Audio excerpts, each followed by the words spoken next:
এমনি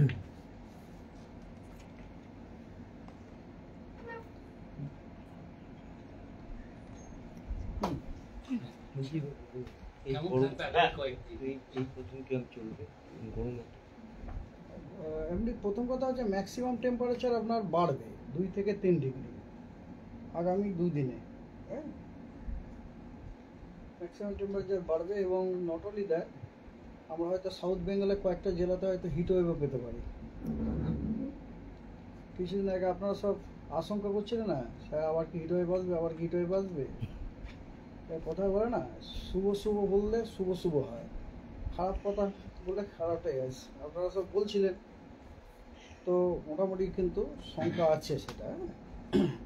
তো weather is like this, যেমন আজকে 7 তারিখে সাউথ বেঙ্গলে সব জেলাতেই হালকা মাঝারি বৃষ্টি উইথ থান্ডার, 2-1 জায়গাতে হওয়ার সম্ভাবনা আছে সবকটি জেলাতে।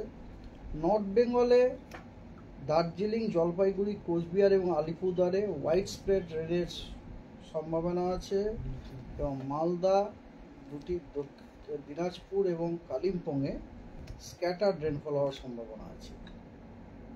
আগামীকাল 8 তারিখে আপনার ওয়েস্টার্ন দক্ষিণবঙ্গের পশ্চিমের সবকটি জেলা এক্সেপ্ট আপনার পুরুলিয়া এবং ঝাড়গ্রাম, ওটা বাদ দিয়ে, এবং কোস্টালের সবকটা জেলাতে হালকা মাঝারি বৃষ্টিপাত 2-1 জায়গাতে হওয়ার সম্ভাবনা আছে উইথ থান্ডার অফকোর্স। আর অন্য জেলাগুলি কিন্তু ড্রাই। অন্য জেলার মধ্যে আপনি বুঝতেই পারছেন, এখানে কিন্তু আপনার অন্য জেলা বলতে আমরা কলকাতাও ইনক্লুডেড, হাওড়া, হুগলি এগুলোও ইনক্লুডেড। 9 তারিখে 8 তারিখে আপনার নর্থ বেঙ্গলটা বলা হয়নি। 8 তারিখে নর্থ বেঙ্গলে আপনার উত্তরের যে 5টি জেলা আছে সেগুলিতে হোয়াইট স্প্রেড বৃষ্টিপাতের সম্ভাবনা আছে এবং বাকিগুলি জেলাগুলিতে স্ক্যাটার্ড রেনফল হওয়ার সম্ভাবনা আছে। 9 তারিখ ইট ইজ সেম অ্যাজ 8 অনলি, আমি আর রিপিট করলাম না, সেম অ্যাজ 8। 10 তারিখে সাউথ বেঙ্গলের সবকটি জেলাতেই 2-1 জায়গাতে হালকা মাঝারি বৃষ্টিপাত উইথ থান্ডারের সম্ভাবনা আছে এবং 9 তারিখে একদম উত্তরের 5টি জেলাতে হোয়াইট স্প্রেড রেনফলের সম্ভাবনা আছে এবং বাকি জেলাগুলিতে ফেয়ারলি হোয়াইট স্প্রেড রেনফল হওয়ার সম্ভাবনা আছে।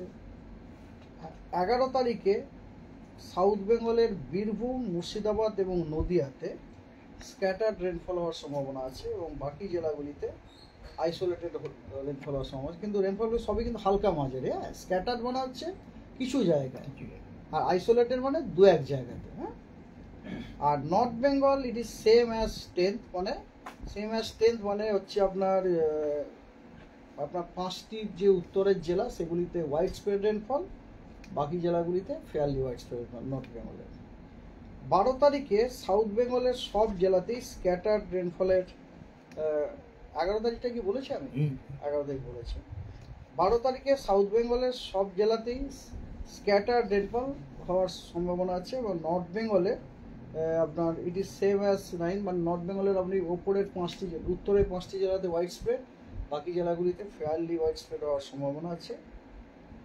আর 13 তারিখে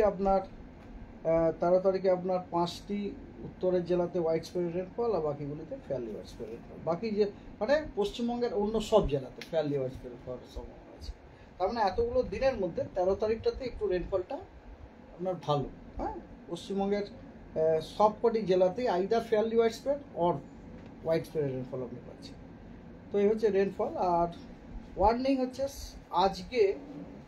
আজকে আপনার পশ্চিমের সবকটি জেলায় এবং কোস্টাল জেলাগুলিতে হট অ্যান্ড হিউমিড ওয়েদারের সতর্কবার্তা দেওয়া হয়েছে, বাকি জেলাতে কোনো সতর্কবার্তা দেওয়া হয়নি দক্ষিণবঙ্গে।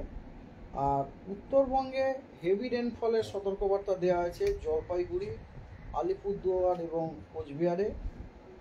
আর দার্জিলিং, কালিম্পং এবং জলপাইগুড়িতে বজ্রবিদ্যুৎ সহ বৃষ্টি, তার সাথে 30 থেকে 40 কিলোমিটার প্রতি ঘন্টায় গতিবেগে তার সতর্কবার্তা দেওয়া হয়েছে দার্জিলিং, কালিম্পং এবং জলপাইগুড়িতে। আগামীকাল হিট ওয়েভের সতর্কবার্তা দেওয়া হয়েছে। বাঁকুড়া, ওয়েস্ট বর্ধমান এবং ওয়েস্ট মেদিনীপুরে হিট ওয়েভের সতর্কবার্তা দেওয়া হয়েছে। আগামীকাল হট অ্যান্ড হিউমিড ওয়েদারের সতর্কবার্তা দেওয়া হয়েছে ঝাড়গ্রাম, পুরুলিয়া, বীরভূম, পূর্ব বর্ধমান, দক্ষিণ 24 পরগনাতে। এবং ভারী বৃষ্টির সতর্কবার্তা দেওয়া হয়েছে জলপাইগুড়ি, আলিপুরদুয়ার এবং কোচবিহার। আর কোনো জেলার জন্য কোনো সতর্কবার্তা নেই। 9 তারিখে আবার হিট ওয়েভের সতর্কবার্তা দেওয়া হয়েছে বাঁকুড়া, ওয়েস্ট বর্ধমান এবং ওয়েস্ট মেদিনীপুরে। আর হট অ্যান্ড হিউমিডের সতর্কবার্তা দেওয়া হয়েছে Jhargram, east Medinipur, south 24 Pargana, east Bardhaman, Birbhum এবং পুরুলিয়া ডিস্ট্রিক্টে। এবং উত্তরবঙ্গে ভারী বর্ষণের সতর্কবার্তা দেওয়া হয়েছে জলপাইগুড়ি, আলিপুরদুয়ার, কোচবিহার এবং নর্থ দিনাজপুরে। 10 তারিখে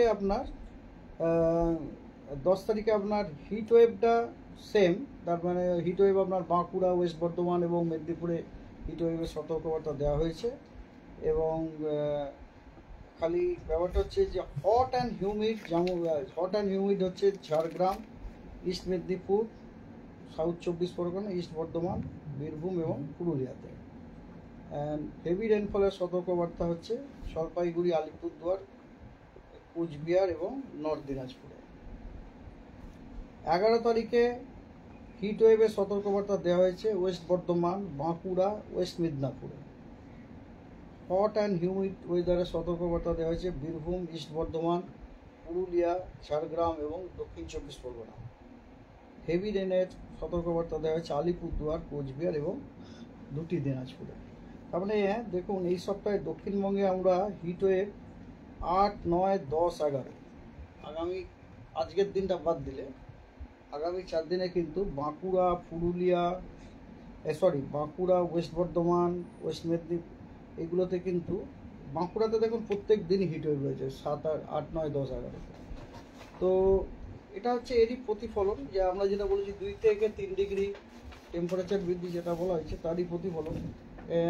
এরকম দেখুন আমরা ম্যাক্সিমাম টেম্পারেচার ফোরকাস্টও দিয়ে দেওয়া হয়েছে। ফর এক্সাম্পল আগামীকাল 40-এর ওপরে কোন কোন ডিস্ট্রিক্টগুলিতে ফোরকাস্ট দেওয়া হয়েছে সেটা আমি আপনাদের ডিস্ট্রিক্ট মানে জায়গার ফোরকাস্ট দেওয়া হয়েছে আমি আপনাকে বলতে পারি। পুরুলিয়াতে ফোরকাস্ট দেওয়া হয়েছে আগামীকাল ম্যাক্সিমাম টেম্পারেচার 41 ডিগ্রি পুরুলিয়াতে।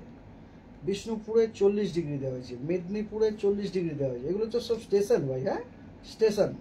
শান্তিনিকেতনে 40 ডিগ্রি, আসানসোলে 40 ডিগ্রি, শ্রীনিকেতনে 40 ডিগ্রি, মুর্শিদাবাদেও 40 ডিগ্রি টেম্পারেচার ফোরকাস্ট দেওয়া হয়েছে। আমি 39গুলো আর বলিনি, খালি 40ই বললাম, ঠিক আছে। আচ্ছা 9 তারিখে আপনার 40 বা তার উপরের ফোরকাস্ট দেওয়া হয়েছে। আপনার পুরুলিয়া 42 ডিগ্রি দেওয়া হয়েছে, আসানসোল 41 ডিগ্রি দেওয়া হয়েছে, শ্রীনিকেতন, শান্তিনিকেতন দুটোতেই 40 ডিগ্রি দেওয়া হয়েছে, মুর্শিদাবাদেও 40 ডিগ্রি দেওয়া হয়েছে, বিষ্ণুপুরে 41 ডিগ্রি, মেদিনীপুরে 40 ডিগ্রি। এগুলো কিন্তু স্টেশন, জেলা নয় কিন্তু। 10 তারিখে আপনার Purulia again 42 degree, Asansol 41 degree, Shantiniketan 40 degree, Sriniketan 40 degree, Murshidabad 40 degree, Bishnupur 41 degree, Medinipur 40 degree দেওয়া হয়েছে, আপনার ফোরকাস্ট দেওয়া হয়েছে। আর 11 তারিখে একটু কমেছে, পুরুলিয়া 40, আসানসোলটা কমে গেছে, আর 40 নয়, বিষ্ণুপুর 40 থাকছে, ব্যাস। মানে জাস্ট 40 অ্যান্ড অ্যাবাভ আপনার 8, 9, 10 3 দিন রয়েছে। 11 তারিখে 40 মাত্র দুটিতে আছে, সেটা হচ্ছে আপনার কি বললাম যেন, পুরুলিয়া অ্যান্ড বিষ্ণুপুর। তো এই সপ্তাহটাতে কিন্তু আমরা মোটামুটি অস্বস্তি, তো বলাই হচ্ছে একটু অস্বস্তিতেই আমাদের থাকতে হবে, ঠিক আছে। আর কথা হচ্ছে যে ময়েশ্চার লো লেভেল একটু আধটু থাকলেও তার জন্য ছিটে ফোটা এরকম থান্ডারস্টর্ম হয়ে যাচ্ছে, কিন্তু সেই থান্ডারস্টর্মে এত বেশি বৃষ্টি হবে না, যার জন্য আপনার ওয়েদারটাকে খুব ময়েস্ট করে দেবে, মানে মোটামুটি একটু ড্রাই কন্ডিশনও থাকবে। কলকাতার কি অবস্থা হবে? কলকাতায় সেম, ওর মধ্যে ইনক্লুডেড কলকাতা, তাই বর্ষাটা আসতে দেরি পর্যন্ত অলরেডি 2-3 দিন বলেছি। Same thing I am repeating, I don't find any indication in the flow conducive for monsoon onset over our Dakshin Bongo before its normal onset date. Normal onset date মোটামুটি 10 তারিখ থেকে process শুরু হয়, 12 তারিখ নাগাদ হয়, আমি যেটুকু শুনলাম এটা। So that till today I don't find. 13 তারিখের পর হয়তো কিছু হলেও হতে পারে, বাট এই মুহূর্তে কিছু নেই। বর্ষা বলছেন তাহলে 13 তারিখের পর থেকে আস্তে আস্তে 13 তারিখের পর এক মানে নর্মাল ডেটের আগে, তো নর্মাল তো বললাম 12 তারিখ, 12 তারিখ, তো 12 তারিখ পর্যন্ত আমি আর কিছু দেখছি, 12 তারিখের আগে কিছু দেখছি না।